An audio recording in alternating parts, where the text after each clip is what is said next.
Hello everyone, कैसे हैं आप सभी लोग। तो स्टार्ट हो चुका है RRB group D 2026 ranker batch. तो आज इसकी डेमो क्लास है, डेमो फर्स्ट क्लास है और आज हम लोग बात करेंगे सीआई के बारे में। ठीक है, तो जितने भी ऑल पीवाईक्यू हैं हम लोग सारी चीजें चैप्टर वाइज करेंगे। ठीक है, केवल ट्रिक के माध्यम से जो भी स्मार्ट तरीका हो सकता है, सबसे स्मार्ट तरीका, उसके बारे में हम लोग बात करेंगे। ऑल क्वेश्चन को हम लोग करेंगे। ठीक है, यह बैच आपको कहां मिलेगा? सिलेक्शन पाथ ऐप पर मिलेगा, प्ले स्टोर से आप डाउनलोड कर सकते हैं। अगर कोई दिक्कत होगी तो डिस्क्रिप्शन में इसका लिंक डलवा दूंगा, वहां से आप इसको डाउनलोड कर लेंगे। यह बैच 10 तारीख से स्टार्ट होगा, 10 फरवरी से इसकी क्लासेस स्टार्ट हो जाएंगी। लेकिन अभी आपकी डेमो क्लास 3-4 क्लासें आपके 10 तारीख तक डेमो क्लासें आपकी चलेंगी। तो जो लोग भी नहीं परचेज किए हैं, इस लोग को उसको परचेज कर लें। केवल कि 1000 विद्यार्थियों के लिए यह मात्र 51 रुपए में बैच आपको मिल रहा है। जितना भी आपको प्रीवियस ईयर के क्वेश्चन है, सारी चीजें ट्रिक के माध्यम से आपको करा दिए जाएंगे। ठीक है, तो स्टार्ट करते हैं इस बैच को हम लोग। सबसे पहले अगर हम बात करें क्वेश्चन नंबर फर्स्ट के बारे में, देखो जितने भी स्मार्ट तरीके होंगे, सारे स्मार्ट तरीकों के बारे में बात करें। ये क्वेश्चन नंबर क्या कर रहा है? 16,400 रुपए की राशि उधार ली जाती है और इसे 5% वार्षिक चक्रवृद्धि ब्याज की दर पर समान वार्षिक किस्तों में, देखो एक 2 वर्षों में चुकाया जाना है। तो वार्षिक भुगतान की राशि क्या होगी, ये वाली बात कर रहा है। अब मुझे एक बात बताओ, इस क्वेश्चन को लगाने का कई तरीका, लेकिन इस क्वेश्चन का ट्रिकी क्या होगा, इस क्वेश्चन का बेस्ट सोल्यूशन क्या हो सकता है? तो मैंने आपको पीछे फंडामेंटल में, आपको फाउंडेशन में पढ़ा है 5% है। तो 5% का मतलब कितना होता है? 1 बटा आप क्या कहोगे? 20। तो अगर हम बात करें तो इसका मतलब ये 20 हो जाएगा। तो 20 से कितना हो जाएगा? तो आप कहोगे सर 21। यानी अगर ये वाली बात कहें तो इसमें 3 चीजें पूछता है कि या तो इंस्टॉलमेंट बताओ, या तो प्रिंसिपल बताओ, या तो सीआई। अगर इंस्टॉलमेंट पूछा तो बस आप ये चेक कर लो कि 21 से कटने वाला नंबर क्या होगा। तब कहोगे 21 से वही संख्या कटेगी जो 3 और किससे कटेगी? 7 से। तो बस ये देख लो, जो ऑप्शन 3 और 7 से कटेगा वही हमारे क्वेश्चन का आंसर हो जाएगा। तो बताओ, ये 3 से कटेगा तो आप कहोगे सर ये वाला 3 से नहीं कटेगा। ये कटेगा तो आप कहोगे सर ये वाला भी नहीं कटेगा। ये कटेगा तो आप कहोगे 9, 7, 5, 12, ये कट जाएगा। 8, 2, 16, ये कट जाएगा। मतलब 2 ऑप्शन 3 से हट गए। बस अगर हम ये चेक कर लें कि आप 7 से देख लें कोई एक ऐसी संख्या तो नहीं है, तो बताओ ये 7 से कटेगा?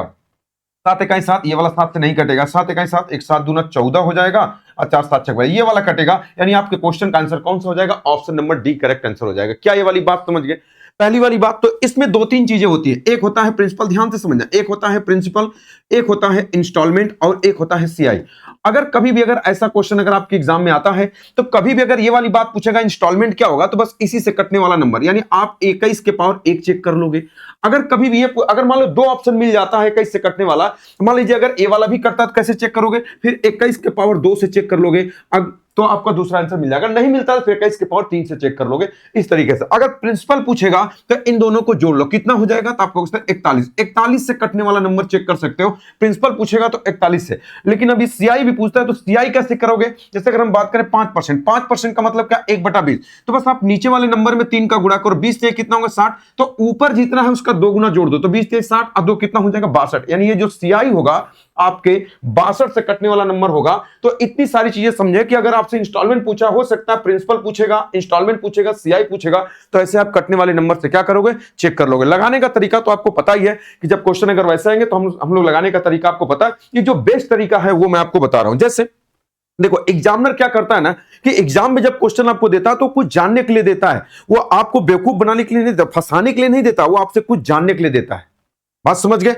चलो अब अगर हम बात करें क्वेश्चन नंबर 2 के बारे में, अगर हम बात करें कैसे करोगे, देखो सेम क्वेश्चन करा। रजनी ने 10% वार्षिक ब्याज की दर पर 11,550 रुपए की राशि उधार ली। तो प्रिंसिपल है जिस पर ब्याज की गणना वार्षिक चक्रवृद्धि आधार पर की जाती है, उसने ब्याज सहित संपूर्ण इस धन का भुगतान दो किस्तों में किया। देखो बस भाषा बड़ा किया है, कुछ भी नहीं, किस्तों में किया, जिसका भुगतान उधार लेने की तिथि से पहले और दूसरे वर्ष की अंतिम तिथियों में किया गया। यदि ब्याज की गणना शेष राशि पर की जाती है तो प्रत्येक किस्त का मान। लड़के इस वाली बात को नहीं समझ। इसका मतलब यह है, जैसे मान लिया अगर आप किसी से 10,000 रुपए ले लिए, अब मान लिया अगले महीने 4,000 रुपए दे दिए, तो जो पैसा जो बचा ना, वो जो ब्याज देना होगा किस पे देना होगा? 6,000 रुपए पे। तो कहने की बात नहीं होती, सीआई में वो चीजें होती हैं। तो प्रत्येक किस्त का मान पूछा, तो आपको कुछ नहीं करना है।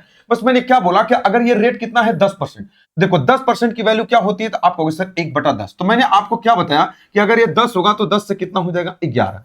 तो अगर अब आप क्या करोगे, अभी इसमें 2 चीजें मैं आपको बताऊं। 11 से कटने वाला नंबर होगा, तो जैसे अगर आप चेक करोगे तो कैसे 11 से 7 5 12 7 5 ये भी कट जाएगा। ये कितना? 7 5 12 7 5 12 ये भी कट जाएगा। देखो ये 5 4 9 5 4 9 ये भी कट जाएगा। ये देखो 6 5 11, अच्छा ये तो चारों कट गया। अब हम तो फंस गए, कैसे करेंगे? नहीं फंसे नहीं। मैंने क्या बताया कि अगर ये 11 से, अगर 11 से कटने में अगर नहीं कोई ऑप्शन हटा तो अब 11 के पावर 1 चेक किया, अब 11 के पावर 2 चेक कर लो। यानी ये देखो कि कौन सी संख्या 121 से कटेगी। आप कहोगे सर ये कैसे चेक करेंगे? अब तो सबको करना पड़ेगा, लेकिन एक बात ध्यान रखना, कुछ बातें और ध्यान देना होता है कि जो इंस्टॉलमेंट होता है, ध्यान से समझो पहले, जो इंस्टॉलमेंट होता है कभी भी आएगा, कुछ ऑप्शन ऐसे भी हटते हैं कि जब भी कभी अगर आपका इंस्टॉलमेंट होगा 11,550 है तो इसकी जब 2 किस्त होगी ना, तो उसकी जो 2 किस्तें होंगी उसके आधे से, अगर 2 इंस्टॉलमेंट होगी तो आधे से ज्यादा, अगर 3 इंस्टॉलमेंट होगी तो 1/3 से ज्यादा, अगर 4 इंस्टॉलमेंट होगी तो 1/4 से ज्यादा। जैसे मैं क्या बताऊं, जो 2 इंस्टॉलमेंट है तो इसका आधा करो, 2 5 कितना होगा 10, 1 2 7 14, 1 2 7 14, 2 5 10, यानी कि वो व्यक्ति इतने से ज्यादा ही देगा, क्योंकि जब इतना लिया है तो इससे ज्यादा, मतलब 5,775 से ये दोनों चीजें ज्यादा होनी चाहिए, मतलब हमारे क्वेश्चन का आंसर वही होगा जो इससे ज्यादा होगा। तो देखो ई वाला तो होगा नहीं करेगा, ई वाला होगा नहीं करेगा, 2 चीज हट गया। अब हमको ये चेक करना है कि इन दोनों में कौन कट रहा है 121 से, तो कैसे चेक करोगे? उसी तरीके से। तो आप समझ गए कि अगर किसी एक में भाग कर लो तो आप कहोगे कि सर देखो ये वाला कट रहा है 77 55 कट रहा है 121 से, तो आप कहोगे 11 से काट दो, 11 1 हो जाए 11 77 0 11 5 11 6 66, यानी ये वाला तो नहीं कटेगा। देखो ये वाला तब आपका कट जाएगा। देखो जिससे आप कहोगे सर इसको भाग करके चेक कर ले, चेक कर लो 66 55 है, आप कहोगे 121 से भाग करो तो 11 1 हो जाएगा, 11 6 66 0 11 5 55, 11 5 55 हो जाएगा, 5 11 5 55, यानी ये वाला कट गया। तो आपके क्वेश्चन का आंसर कौन सा हो जाएगा? Option number D. मतलब आपने क्या देखा, मैंने क्वेश्चन को लगाया ही नहीं, डायरेक्टली क्वेश्चन का आंसर बता दिया। यानी आपके दिमाग में जब अगर आप एग्जाम में करेंगे ना तो बहुत जल्दी करेंगे। कैसे? जैसे अगर इतना है तो इसका आधा तुरंत आप कर लोगे कि 2 5 10 हो जाएगा, 2 7 14, 2 7 14, मतलब हमारे क्वेश्चन का आंसर तो इससे प्रत्येक किस्त का मान इससे ज्यादा ही होगा, क्योंकि 2 किस्त है और 3 किस्त होता है तो 1/3 से ज्यादा, तो ये दोनों तो हट जाएगा। इन दोनों को हमको चेक ही नहीं करना, बस इन्हीं दोनों को चेक करना है। तो 11 से दोनों कट रहा है तो 121 से चेक करोगे। तो एग्जाम में ये सब नहीं करना, बस ये सब आपको एग्जाम में लिखना नहीं, बस तुरंत आप समझोगे कि 11 से सब कट रहे हैं, अगर एक ही कटता तो हम बता देते, इससे ज्यादा आंसर होगा तो वो दोनों हट गए। तो बताओ इन्हीं दोनों में किसी एक को चेक कर लो। तो अगर 66 55 को चेक करोगे 121 से तो डायरेक्टली 11 ग्रेम हो जाएगा, 11 6 66 0 11 5 11 5 55 हो जाएगा, एक कट गया, यानी यही आपके क्वेश्चन का क्या हो जाएगा? दैट इज राइट आंसर हो जाएगा। उम्मीद करता हूं ये पूरी बात आप 100% क्या कर लिए, समझ गए। ठीक है, चलो अब ऐसे क्वेश्चन देखो, सारे क्वेश्चन हमने प्रीवियस ईयर के लिए हैं, जितने आपके जितने भी पीछे के पीवाईक्यू हैं सारी चीजें हमने लिया हुआ है। ये कह रहा गीतेश ने 4 वर्षों के लिए चक्रवृद्धि ब्याज की दर 5% की दर पर कुछ लोन लिया, यदि अदा किया गया कुल ब्याज इतना रुपए था तो मूलधन क्या होगा? देखो अगर इस क्वेश्चन को लगाने लग जाओगे ना तो 2-3 मिनट लग जाएगा। अगर मैं बोलूंगा ये 5% है, 5% का मतलब क्या होता है? तो आप कहोगे सर 1/20, इसका मतलब यही होता है कि अगर आप 20 रुपया जमा करोगे तो कै रुपया हो जाएगा? 21 रुपया। ये वाली बात प्रिंसिपल को बताता है और ये वाली बात किसको बताता है? अमाउंट को। अच्छा ये 4 साल है तो आप इस वाली बात को कहोगे सर यहाँ 4 पावर लगा देंगे, यहाँ 4 पावर, बताओ ये कितना होगा? तो 20 के पावर 4 यानी 2 दूना 4 8 16, यानी 16 के पावर कितना? 16 1 2 3 4, 16 के आगे 4 0। अच्छा इसका गुणा करोगे तो कितना होगा? 9261 गुणे 21 हो जाएगा। अच्छा अब क्या आएगा हमको नहीं पता, अब इसके आगे इसमें से घटाओ, उससे तुलना करो। मैं ये कह रहा हूं कि अगर क्वेश्चन में आपसे पूछा मूलधन क्या होगा तो मूलधन यही ना है आपका, इसका मतलब हम समझ गए। अगर मूलधन अगर ये है तो अगर इसमें 16 है तो इसका मतलब हम समझ गए ये 8 से जरूर कटेगा। तो 8 से कटने वाला नंबर कौन होगा? तो आप कहोगे सर ये वाला तो कटवे नहीं करेगा, ये भी नहीं कटेगा, ये भी नहीं करेगा, एक ही ऑप्शन है 8 से कटने वाला नंबर। तो ये आपके क्वेश्चन का क्या हो जाएगा? आंसर। ये स्मार्ट अप्रोच होनी चाहिए, क्वेश्चन को लगाना बहादुरी नहीं है, क्वेश्चन का आंसर निकाल लेना ये सबसे बड़ी बहादुरी होती है एग्जाम के अंदर। बात समझ गए? चलो अब अगले क्वेश्चन के बारे में अगर हम बात करें, ये क्वेश्चन क्या कर रहा है? बहुत ही बेहतरीन क्वेश्चन है। करे यदि ये किसी धनराशि पर 5% प्रतिवर्ष की दर से 2 वर्षों में चक्रवृद्धि ब्याज एवं साधारण ब्याज का अंतर 225 है तो बताओ मूलधन क्या होगा? अब इसमें लड़के फार्मूला लगाने लग जाते हैं। कौन सा फार्मूला लगाते हैं? देखो ये वाली बात, अगर मैं ये कहूंगा कि D2 का मतलब डिफरेंस ऑफ 2 ईयर बराबर क्या लिखते हैं? P इंटू R अपॉन 100 का क्या होता है? Whole square. इसी फार्मूले को लगाते हैं, वैल्यू इसमें रखते हैं और आप क्वेश्चन को लगाते हैं। ये सब आपको कुछ भी नहीं करना है। अगर क्वेश्चन देखो 2-3 चीजें पूछते हैं, या तो क्वेश्चन 2 साल का अंतर वाला होगा, या तो 3 साल, या तो 4 साल, यही क्वेश्चन आपके एग्जाम में पूछे जाते हैं। तो सबसे पहले अगर हम बात करें, अगर 2 वर्षों का क्वेश्चन कभी भी हो तो ये अब कितना दिया है? 5%। बताओ 5% की वैल्यू क्या होती है? आप कहोगे सर 1/20। आप कुछ मत करो, आप 2 साल का तो इसी का होल स्क्वायर कर दो। बताओ ये कितना हो जाएगा? 1 कितना हो जाएगा? 400। इसी क्वेश्चन पर विवाद भी हुआ था, ठीक है। तो अगर हम बात करें ऊपर वाला नंबर किसको बताता है, तो ऊपर वाला नंबर डिफरेंस को बताता है और नीचे वाला नंबर किसको बताता है? प्रिंसिपल को। अब इन दोनों में से कोई एक दिया हो, अंतर 225 है, यानी 1 यूनिट की वैल्यू 225 है, तो क्वेश्चन ने आपसे कहा 400 यूनिट की वैल्यू क्या होगा? इसी में गुणा कर दो, तो आप कहोगे सर 400 गुणे कितना हो जाएगा? 225। तो बस आप गुणा कर दो यहां पर डायरेक्टली, तब कहोगे 0 0 5 चौका 20 हो जाएगा, और 4 दूना 8 2 10, और 4 दूना 8 कितना होगा? 9। सही गुणा किया ना, जो 5 चौका 0 0 5 चौका 20, 4 दूना 8 2 10, 4 दूना 8 9, 90,000 आपके क्वेश्चन का आंसर हो जाएगा। Option number D correct answer हो जाएगा। करोगे ये तरीका। कभी कभी आपको प्रिंसिपल देगा तो डिफरेंस पूछ देगा, और कभी डिफरेंस दे देगा तो आपसे क्या पूछ देगा, प्रिंसिपल पूछ देगा। बात क्लियर है? चलो देखो ऐसे कितने क्वेश्चन आपके एग्जाम में पूछेंगे, बहुत सारे क्वेश्चन। कर रहा है 100 रुपए की राशि पर 2 वर्षों के लिए 10% वार्षिक दर पर, 10% वार्षिक दर पर चक्रवृद्धि ब्याज और साधारण ब्याज का अंतर कितना होगा, ये वाली बात बताओ। 10% की वैल्यू कितना होती है, 1/10। 2 साल का है तो इसका होल स्क्वायर करो, कितना हो जाएगा, 1/100। ऊपर वाली वैल्यू मैंने क्या बताया, वो डिफरेंस को बताएगा, और नीचे वाली वैल्यू किसको बताएगा, आपको वैसे प्रिंसिपल को। तेरा 100 रुपए की राशि, प्रिंसिपल दिया तो 100 यूनिट की वैल्यू अगर 100 है तो ये 1 गुना है, तो 1 यूनिट की वैल्यू कितनी हो जाएगी, 1। यही हो जाएगा अंतर, ये हो जाएगा ऑप्शन नंबर 1 करेक्ट आंसर हो जाएगा। क्या ये वाली बात सभी लोग समझ गए? आप कहोगे सर बिल्कुल समझ गए। चलो नेक्स्ट क्वेश्चन के बारे में अगर हम बात करते हैं, ये कह रहा है कि 1000 रुपए की राशि पर 10% की दर से 4 वर्षों में प्राप्त चक्रवृद्धि ब्याज और साधारण ब्याज का अंतर क्या होगा, ये वाली बात आपसे पूछ दिया। अब देखो क्वेश्चन मैंने आपको बताया ना कि अगर ये 10% कभी भी देगा, ध्यान से समझना, और क्वेश्चन में टाइम क्या दे दिया, 4 साल। ये कह रहा है इनका अंतर क्या होगा। देखो कभी कभी क्वेश्चन में क्या करता है, प्रिंसिपल आसान देता है तो रेट टफ दे देता है, और जब रेट टफ दे देता है तो प्रिंसिपल आसान देता है। देखो यहाँ प्रिंसिपल आसान है, रेट भी यहाँ कितना है, 10%। तो अब ध्यान समझना है कि 10% का 4 साल का कैसे निकालोगे। तो आपको याद नहीं करना, मैंने एक स्पेशल मैथ फाउंडेशन के अंदर पढ़ाया कि 10% अगर 4 साल कभी पूछे तो बस आप क्या कर दो, 11 के पावर 4 लगा दो। आपको सर 11 के पावर 4 क्या है, तो 11 के पावर 4 का मान क्या है, 14641। अब ध्यान से समझना, पीछे से 2 पॉइंट पर पॉइंट लगा दो। अच्छा ये क्या हो जाएगा, अच्छा 11 के पावर 4 क्या है, कुछ लोग नहीं समझ पाए। ये याद करने का तरीका कि 10% का 4 साल का रेशियो क्या होता है, ये परसेंटेज क्या होता है आपका चक्रवृद्धि ब्याज। तो ये जो टोटल इतना आएगा, पीछे से 2 पॉइंट लगा दो। ये पूरी वाली वैल्यू किसको बताएगा, तो अब आप कहोगे कि सर ये पूरी वाली वैल्यू किसको बताएगा, तो अब आप कहोगे सर ये पूरी वाली वैल्यू किसको बताता है, तो दैट इज अमाउंट मिश्रण को। अगर आप ये पहली वाली लाइन को छोड़ दोगे तो ये जो 46.41% होगा ये किसको बताएगा, तो अब आप कहोगे सर ये किसको बताएगा, दैट इज सीआई को। अगर आप इसमें पहली वाली लाइन को छोड़ दोगे तो 6.41% किसको बताएगा, तो अब आप कहोगे सर ये किसको बताएगा, सीआई माइनस एसआई को। तो अब इन तीनों में से कुछ भी पूछा जा सकता है। कह रहा है चक्रवृद्धि ब्याज और साधारण ब्याज का अंतर क्या होगा। अब बताओ अंतर कौन है, आप कहोगे सर ये वाला, मतलब इतने परसेंट का माना कि चक्रवृद्धि ब्याज पूछता तो हम ये वाला बताए थे, अमाउंट पूछता तो ये बता देते। कितने का, 1000 रुपए है, तो बताओ 1000 का जब आप निकालोगे 6.41%, तो देखो ये 2 परसेंटेज से 2 जीरो कट जाएगा, 1 पॉइंट इधर चलाएगा, ये जीरो हट जाएगा तो ये पॉइंट इधर चलाएगा, बराबर कितना हो जाएगा, 64 कितना हो जाएगा, 64.1। ये आपके क्वेश्चन का क्या हो जाएगा, ये वाली बात हो जाएगी। अब ध्यान से समझना कुछ बातें और, अगर ये 3 साल का होता, कुछ लोग कहते 3 साल का होता तो क्या करते, मैंने बताया 10% के लिए। अगर ये 10% है तो मैंने आपको बताया 10% के लिए क्या होता है, 11 के पावर क्या होता है, 3। तो बताओ ये कितना होता है, 1300 कितना हो जाएगा, तो आपको क्वेश्चन 31। पीछे से क्वेश्चन मैंने आपको बताया था 1331, यहां से 1 पॉइंट 2 पॉइंट लगा, आपको 1 पॉइंट क्यों। अब जैसे एक बात बताओ, जैसे अगर हमने ये कहा कि अगर क्वेश्चन में अगर इसको हटाओगे 33.1, अगर क्वेश्चन में अगर साधारण ब्याज होता तो 10 या 30 से ज्यादा होता, तो यहाँ 100 कितना हो जाएगा, 30 से ज्यादा। अगर इसको आप हटाओगे तो कितना हो जाएगा, 33.1, तो 33.1 हो जाएगा। तो इसमें मैंने क्या बोला कि अगर अमाउंट पूछेगा तो वो 133 होगा ना, क्योंकि पूरा अमाउंट आता है, तो अमाउंट 100 से ज्यादा होता है। तो बताओ यहां लगाओगे कि यहां, आप कहोगे सर यहाँ, कुछ लोग इस वाली बात को नहीं समझ पा रहे। 11 के पावर 3 करोगे 1331, अमाउंट क्या होता है, तो प्रिंसिपल 100% प्लस कुछ ब्याज, तो 100 से ज्यादा होगा। तो बताओ ब्याज कहां लगाना पड़ेगा, तो आपको सर यही लगाना पड़ेगा। तो ये पूरा जो होता है ना, किसको बताता है, अमाउंट को बताता है। पहली वाली लाइन अगर आप छोड़ देंगे तो 33.1% किसको बताएगा, तो आप कहोगे सर सीआई को बताता है। इस 3 को छोड़ दोगे तो 3.1% किसको बताएगा, तो आप कहोगे सर ये किसको बताएगा, ये सीआई माइनस एसआई। ये किसके लिए काम करता है, ये 10% के लिए काम करता है। अगर ये 2 साल का होता, अगर 2 साल का होता तो हम क्या करते, 10 का होल स्क्वायर, 10 11 का होल स्क्वायर, 11 का होल स्क्वायर कितना होता है, तो आप कहोगे सर 121। तब बताओ कितना हो जाएगा, 100 से ज्यादा होगा तो आप कहोगे यहां लगाओगे तो इतना परसेंट हो जाएगा, 121%। ये किसको बताएगा, तो आप कहोगे सर अमाउंट को। अगर हम यहाँ पहली वाली लाइन को छोड़ देंगे तो ये बताओ ये 21 किसको बताएगा, तो आप कहोगे सर ये सीआई को बताएगा। अगर हम इसको छोड़ देंगे तो 1 किसको बताएगा, तो आप कहोगे सर सीआई माइनस एसआई। मतलब आप सबको कर सकते हो, कोई दिक्कत आपको नहीं है। तो 2 साल 3 साल बस मैंने याद करने के लिए बताया। 2 साल का हो तो 11 के पावर 2 याद रखो, 3 साल याद रखना तो 11 के पावर 3 याद रखो, 4 साल याद करना तो 11 के पावर 4 याद रखो। क्या ये वाली बात सभी लोग समझ गए। तो 4 साल वाली बात पूछा तो ये वाली बात, अगर अमाउंट पूछता तो हम इस पूरे में गुणा कर देते तो ये अमाउंट आ जाता। चलो अब अगले क्वेश्चन के बारे में हम लोग बात करते हैं। ये क्वेश्चन में क्या कह रहा है, इसके बारे में अगर हम थोड़ा सा बात करें तो क्वेश्चन क्या कह रहा है, किसी निश्चित धनराशि पर 10% वार्षिक ब्याज की दर से 2 वर्षों में अर्जित वार्षिक रूप से संयोजित चक्रवृद्धि ब्याज तथा साधारण ब्याज के बीच का अंतर इतना है, तो निवेश की गई धनराशि क्या हो। 2 साल के लिए बोला, तो अभी मैंने क्या बताया, 2 साल का पूछे तो कुछ मत करो, 10% का मतलब कितना होता है, 1/10। बस आप इसी का होल स्क्वायर कर दो, बताओ कितना हो जाएगा, तो आपको सर 1/100।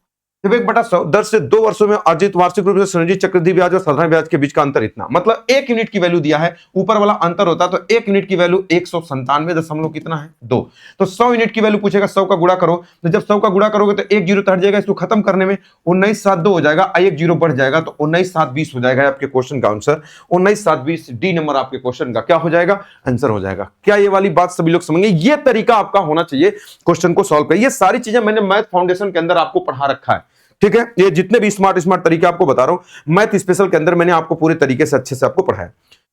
किसी निश्चित धनराशि पर 2 वर्षों में 5% वार्षिक दर से साधारण ब्याज और चक्रवृद्धि ब्याज में जो वार्षिक रूप से चक्रवृद्धि होता है बीच का अंतर 1600 रुपए। बताओ सेम क्वेश्चन 2 साल का है तो 5% का मतलब 1 बटा कितना होता है 20। अगर इसका अगर हम होल स्क्वायर करें तो 1 बटा कितना हो जाएगा 400। ऊपर वाला अंतर को बताता है, नीचे वाला प्रिंसिपल को क्या दिया है, अंतर 1600, यानी 1 यूनिट की वैल्यू अगर 1600 है तो 400 यूनिट की वैल्यू, तो कहोगे 1 2 3 4 जीरो और 16 चौका कितना हो जाएगा 64। 64 के आगे 4 जीरो, देखो ये ध्यान रखना, 64 के आगे 4 जीरो, यहां पर 3 जीरो दिया है तो ये वाला नहीं होगा, 64 के आगे 4 जीरो, ये आपके क्वेश्चन का क्या हो जाएगा, आंसर हो जाएगा। चलो नेक्स्ट क्वेश्चन के बारे में हम लोग बात करते हैं। क्या कर रहे हैं, एक निश्चित धनराशि 10% वार्षिक दर से यदि 2 वर्षों में प्राप्त होने वाले चक्रवृद्धि ब्याज वार्षिक रूप से संयोजित हो तो साधारण ब्याज का अंतर इतना रुपए है। ये क्वेश्चन आपको खुद लगाना है SW, क्योंकि 2-3 क्वेश्चन मैंने आपको बता दिया, ठीक है। चलो नेक्स्ट क्वेश्चन के बारे में बात करते हैं। अब देखो ये 3 साल का दे दिया, 20% वार्षिक दर से 3 वर्षों के लिए चक्रवृद्धि ब्याज और साधारण ब्याज के बीच का अंतर 240। आप देखो 3 साल का है तो कैसे करोगे, इसका भी मैंने आपको स्मार्टली तरीका बताया कि अगर ये 20% है तो 20% का मतलब 1 बटा क्या होगा 5 होगा। तो मैंने आपको बताया कि अगर 1/5, अगर ऊपर अगर 1 है, अगर मैंने आपको बताया कि अगर रेट कभी भी अगर 1/x में है तो प्रिंसिपल और CI और SI के 3 साल के अंतर में क्या रिलेशन होता है इसके बारे में अगर हम बता देते हैं तो प्रिंसिपल होता है, मैंने बताया मैथ फाउंडेशन के अंदर, अगर ये x है तो इसको x क्यूब मानोगे, यानी यहाँ 5 है तो आप क्या मानोगे, तो आप कहोगे 5 का क्यूब कितना हो जाएगा, तो आप कहोगे सर 125। अच्छा ये कितना होता है, तो आप कहोगे सर 3 गुने से 1 ज्यादा, यानी आप इस वाली बात को कहोगे कि ये 3x, यानी अगर हम इसके बारे में बात करें तो प्रिंसिपल कितना हो जाएगा, तो आप कहोगे x क्यूब, और ये कितना हो जाएगा, तो आप कहोगे सर 3x प्लस कितना हो जाएगा 1। तो ये सब आपको लिखना नहीं है, बस आपको ये समझना कि 5 का क्यूब कितना होगा, आप कहोगे सर 125।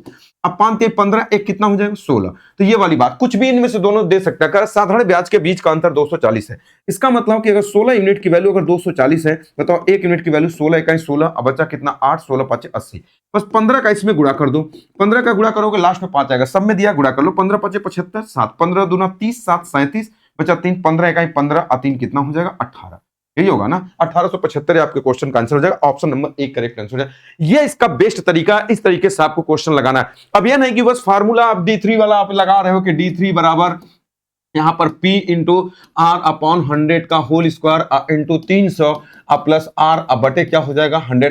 ये चीजें आपको नहीं लगाना है, ना आपको ग्राफ लगाना है, ये सब चीजें आपको नहीं करना है। देखो आज तक जितना भी क्वेश्चन पूछा आपको, अगर ये 1 नहीं रहेगा तो उसमें थोड़ी सी दूसरी बात करना पड़ता है, उसमें गुणा करना पड़ता है। तो आज तक वो क्वेश्चन नहीं पूछा गया, इसलिए मैं उस वाली बात को आपको नहीं बता रहा हूं, ठीक है। तो 1/x के फॉर्मेट में हो तो डायरेक्टली आप इस चीज को कर सकते हो। ये वाली चीज x क्यूब होती है, ये वाली वैल्यू 3x प्लस 1 होती है, यही आपका अंतर हो जाता है। जो वाली बात मैंने पीछे क्वेश्चन बताया था कि 3 का गुणा क्यों करते हैं, तो लोग बोले रट्टा मार के बताते हैं, ठीक है।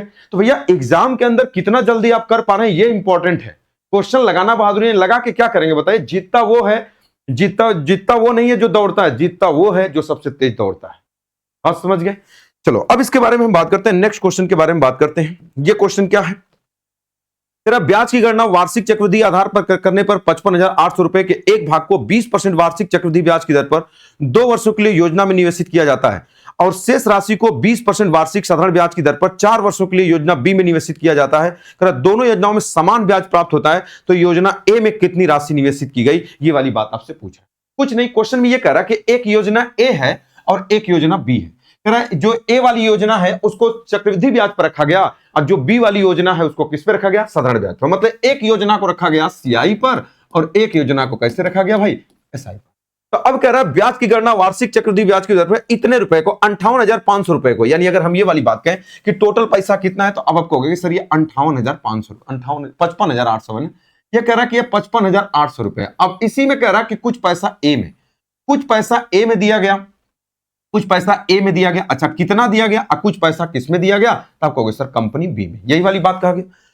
20% वार्षिक चक्रवृद्धि ब्याज की दर पर 2 वर्षों में निवेशित किया गया, ठीक है। चक्रवृद्धि बताओ तो 2 साल का 20% का इस सीआई क्या होगा? तो आप कहोगे सर 44 कहोगे, कैसे पता? मैंने आपको बताया अगर कभी भी 20% है तो 20 प्लस 20 गुणे 20/100 करोगे 44, या मैंने बताया इसका 2 गुना करो कितना होगा? तो आप कहोगे सर 40।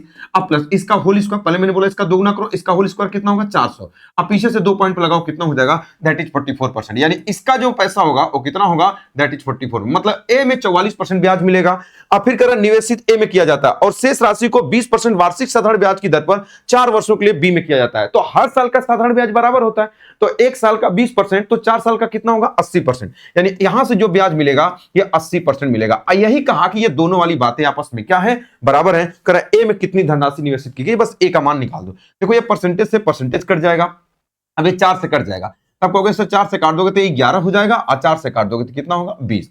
बस a अपॉन बी निकाल लो, तो a अपॉन बी बराबर कितना होगा? b को उठा के इधर कर दो, 11 को इधर कर दो, तो 20 बटा कितना हो जाएगा? आप कहोगे सर 11। मतलब 20 से कटने वाला नंबर तो कोई बात नहीं। अब बताओ क्वेश्चन में ये कह रहा है कि अगर हम बात करें एक 20 यूनिट की वैल्यू पूछा, तो ये 55,800 जो है ये कई यूनिट की वैल्यू है? आप कहोगे इन दोनों को जोड़ दो, 31 यूनिट की वैल्यू है। कई यूनिट की वैल्यू पूछा है? आप कहोगे सर 20 यूनिट की वैल्यू। इसको 31 से काट देते हैं, तो जब 31 से काट दोगे 31 से कहीं 31 हो जाएगा। अच्छा बचा कितना? 4 और 2 24, 8 248, यानी 8 बार में ये पूरा कट जाएगा। 1800 आप 20 का गुणा करके 1 2 3 0, 18 दूना कितना हो जाएगा? 36। कितना हो जाएगा? That is 36,000। यानी बी वाला क्वेश्चन आपके क्वेश्चन का क्या हो जाएगा? आंसर हो जाएगा। तो ये सारी चीजें आपको धीरे धीरे, अगर आपको धीरे धीरे समझ पाएंगे कि क्वेश्चन कैसे लगा रहे हैं, तो ये हो जाएगा 36,000 आपके क्वेश्चन का क्या हो जाएगा? आंसर हो जाएगा। ए वाला पूछता तो हम कई यूनिट की वैल्यू बता देते, 11 यूनिट की वैल्यू बता देते। बात क्लियर है? तो आज इतने क्वेश्चन हमने आपको लिए, तो ये सारी चीज जो भी स्मार्टली तरीके से मैंने आपको बताया, इसी तरीके से आपको हर एक टॉपिक आपको पढ़ाया जाएगा। ठीक है? अच्छा, कुछ लड़के अगर मैथ स्पेशल पढ़ना चाहते हैं तो एक ऐसा बैच जिसमें आपका कॉन्फिडेंस लेवल, अगर आपको मैथ के अंदर जितना पढ़ते जाते हैं लोगों से आपको कंफ्यूजन होता जाता है, लेकिन मैं आपको बता दूं एक ऐसा बैच जो मात्र 99 रुपीज में चल रहा है, आपका मैथ स्पेशल का बैच मात्र 99 रुपीज में, और आपके कॉन्फिडेंस को 10 गुना ज्यादा बढ़ा सकता है। आप कहोगे सर आप फेंक रहे हो, मैं आपको बताऊं जब अगर आप पढ़ेंगे ना तो आपको कभी यह फील नहीं होगा कि मुझे चीजें रटाई जा रही हैं। एकदम A to Z मैं आपको पढ़ा रहा हूं। जो बच्चे अगर मैथ स्पेशल में पढ़ रहे हैं वो कमेंट बॉक्स में जरूर बताइएगा कि आपका कॉन्फिडेंस लेवल बढ़ा है कि नहीं। आपको कभी भी अब 1,000 रुपए 999 देने की कोई जरूरत नहीं है। मात्र 99 रुपीज में पढ़िए और बेहतरीन तरीके से पढ़िए, और बेहतरीन तरीका मैं आपको बता रहा हूं, कभी भी कोई रट्टा मारने की कोई तरीका नहीं। मैं आपको क्या बता रहा हूं, अब मैंने आपको 2 चैप्टर मैंने पढ़ा दिया, इसमें मैंने आपको परसेंटेज पढ़ा दिया है, और सीआई पूरा कंप्लीटली एकदम 100% पढ़ा दिया है। उसको पढ़ने के बाद अगर आप कोई भी चैप्टर अगर आप सॉल्व करते हैं ना तो आप एकदम 100% आप कर पाएंगे। जो लड़के पढ़ रहे हैं मैथ स्पेशल में जरूर बताइएगा कमेंट बॉक्स में, जिससे बच्चे देखते हैं और उनको विश्वास होता है, क्योंकि वो आपकी बातों पर विश्वास ज्यादा करते हैं। तो जरूर आप कमेंट बॉक्स में बताइएगा कि जो 99 रुपीज के बैच से आप पढ़ रहे हैं आपका कॉन्फिडेंस लेवल बढ़ रहा है कि नहीं बढ़ रहा है। और जो बच्चे अभी पुलिस दरोगा रैंकर बैच में इधर उधर भटक रहे हैं ना, अभी 1.5 महीने का टाइम है, ये बैच मात्र 21 रुपए में मिल रहा है, लेके पढ़ लो। 80% सिलेबस आपको कंप्लीट पढ़ा दिया गया है। मात्र 10 से 12 दिन के अंदर पूरी हर एक चीज कंप्लीटली आपको करा दी जाएगी पुलिस दरोगा रैंकर बैच। जो लड़के पुलिस और दरोगा के लिए भटक रहे हैं इधर उधर या कहीं पढ़ चुके हैं, जरूर आप इसमें को पढ़िए, आपके कॉन्फिडेंस लेवल जरूर बढ़ेगा। क्वेश्चन के लगाने का तरीका, स्मार्टली तरीका क्या हो सकता है, वो सारी चीजें हम लोग बात कर रहे हैं। तो जो लड़के दोनों बैच में पढ़ रहे हैं जरूर कमेंट बॉक्स में बताइएगा कि क्या अगर आप कहीं पर भी पढ़े थे तो क्या इतना क्लियर तरीके से आप पढ़े थे, क्या आपको लोग रटाए थे कि नहीं रटाए थे। हम रटाते हैं कि लोग रटाते हैं, जरूर आप बताइएगा। जब मैं इतना अगर ओपनली बोल रहा हूं तो मैं जरूर, अगर क्या मैंने सब लड़कों को पैसे तो दिया नहीं कि नहीं, आप मेरे बारे में ऐसा लिखो। जो लड़के अगर उस बैच में पढ़ रहे हैं जरूर उस कमेंट बॉक्स में लिखिएगा कि क्या लोग रटाते हैं या मैं रटाता हूं, जरूर आप बताइएगा। ठीक है?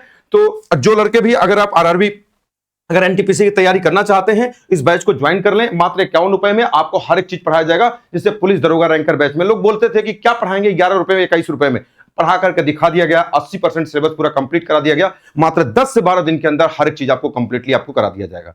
ठीक है? तो आज के लिए रखते हैं इतना ही। अभी डेमो क्लास से और आपकी आएंगी, ये डेमो क्लास एक मैंने ले लिया है। ठीक है? और जितने भी प्रीवियस ईयर के हैं क्वेश्चन है सबको स्मार्टली तरीके से इसी तरीके से पढ़ाया जाएगा। तो आज रखते हैं इतना ही, नेक्स्ट वीडियो में मिलते हैं। तो जो लोग नहीं पढ़े, अगर जो लोग नहीं बैच खरीद लिए हैं वो लोग इस बैच को परचेज कर लें और अच्छे तरीके से आप पढ़ें। ठीक है?